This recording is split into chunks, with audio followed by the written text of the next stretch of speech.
Bonjour, aujourd'hui nous continuons notre lecture du livre de la Genèse et nous commençons le chapitre 22. Nous voilà encore dans un très beau texte de la Bible, très simple et émouvant. Le sacrifice d'Isaac est la terrible épreuve à laquelle Dieu soumet Abraham. Mais Dieu, qui en fait ne veut pas l'immolation de l'enfant, s'est pourvu d'une victime animale pour le substituer à Isaac. La foi et l'obéissance absolue d'Abraham lui méritent de recevoir en récompense un renouvellement solennel des promesses faites à sa race.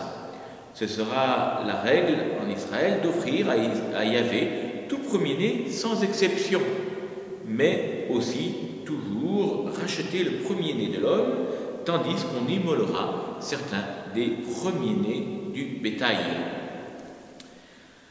Chez les Cananéens, l'habitude était prise, lorsque l'on fondait un sanctuaire, d'offrir en sacrifice une victime humaine.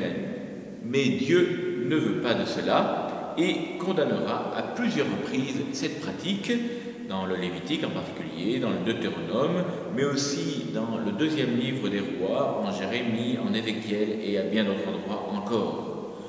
Le rachat du premier-né sera aussi mentionné de très nombreuses fois dans l'Exode, dans les Nombres, jusque dans le Nouveau Testament, avec dans l'Évangile, au chapitre 2, versets 22 à 23, le rachat de Jésus par Marie et Joseph au temple de Jérusalem. Barsotti dira de ce texte: l'histoire d'Abraham répète toujours le même motif, le retour de l'homme en Éden. Chaque événement de sa vie peut être pris isolément. Il a le même sens et la même valeur que toute l'histoire. Le retour en Éden et le retour à la joie. C'est ce que signifie la naissance d'Isaac, qui est rire. Mais le retour en Éden est aussi un passage de ce monde profane au monde de Dieu. Et ce passage exige une mort. La vocation d'Abraham comporte un sacrifice, une épreuve, spécialement dans le sacrifice d'Isaac. Les paroles étonnantes de l'Épître aux Hébreux nous disent que la vie des élus de Dieu est une vie à travers la mort. Abraham, mis à l'épreuve, offrit Isaac, son fils unique. Il estime que Dieu est assez puissant pour ressusciter même les morts. Aussi le recouvra-t-il comme en figure, nous dira l'Épître aux Hébreux au chapitre 11, versets 17 à 19. Le thème de l'épreuve est le thème central de toute la révélation divine, le nœud qui détermine tout le processus. L'épreuve accompagne la vocation divine. Dieu met à l'épreuve celui qu'il appelle, celui qui supporte l'épreuve est élu. Adam ne la supporta pas, Abraham la supporta, Jésus la supporta et ramena toute la création dans le sein de Dieu.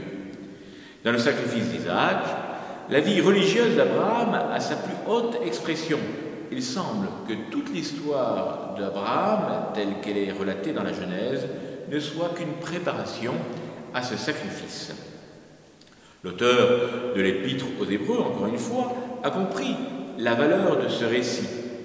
Par la foi, Abraham, mis à l'épreuve, offrit Isaac son fils unique, celui qui avait reçu les promesses et à qui il avait été dit: c'est d'Isaac que naîtra ta postérité, estima que Dieu peut ressusciter même les morts, et en toute vérité, Abraham n'a pas refusé son fils unique, l'Holocauste a été accompli.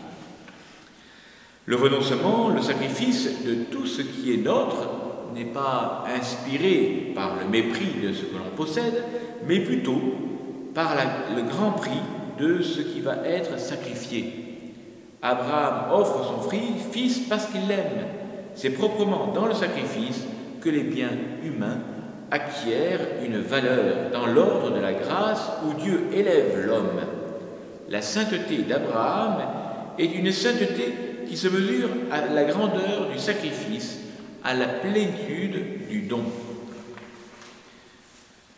L'obéissance n'aurait pas été une épreuve si Abraham n'était resté un homme capable de souffrir. La Genèse nous fait connaître son âme avec ses dons naturels esquis.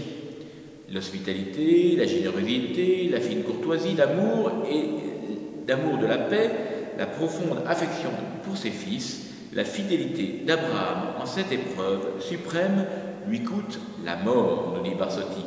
Le martyr de son cœur se laisse voir dans les délicates pudeurs du Père qui veut être seul et dit à ses serviteurs « Restez ici ».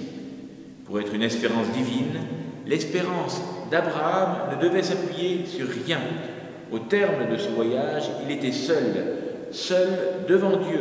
Le prix était cette pureté absolue d'une foi qui vainquait finalement le silence de Dieu. Dieu lui demandait maintenant son fils, il ne lui restait que Dieu. Cette solitude surhumaine est déjà la présence de Dieu sur la terre. Voilà quelques mots en guise d'introduction. Nous pourrons continuer les jours prochains de scruter ce très très beau récit. Je vous souhaite à tous une bonne journée. Je vous assure toujours de ma prière, tournons-nous vers Dieu avec foi et espérance, comme l'a fait Abraham.